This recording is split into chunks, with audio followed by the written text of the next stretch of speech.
బాలకార్మిక వ్యవస్థ నిర్మూలనే లక్ష్యంగా రాజన్న సిరిసిల్ల జిల్లాలో చేపట్టిన ఆపరేషన్ స్మైల్ విజయవంతమైందని జిల్లా ఎస్పీ మహేష్ బి. గితే వెల్లడించారు. జనవరి 1 నుంచి 31 వరకు police, child welfare, labour, revenue తదితర శాఖల సమన్వయంతో నిర్వహించిన తనిఖీల్లో మొత్తం 52 మంది బాలబాలికలను గుర్తించి సంరక్షించినట్లు తెలిపారు.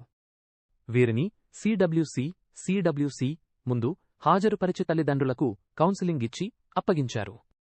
18 ఏళ్లలోపు పిల్లలతో పనులు చేయిస్తున్న యాజమాన్యాలపై కఠినంగా వ్యవహరిస్తామని ఎస్పీ హెచ్చరించారు.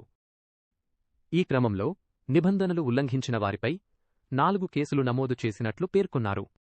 బాలల హక్కులను కాపాడటం అందరి బాధ్యతనివీది బాలలు కనిపిస్తే వెంటనే పోలీసులకు సమాచారం అందించాలని ఆయన కోరారు.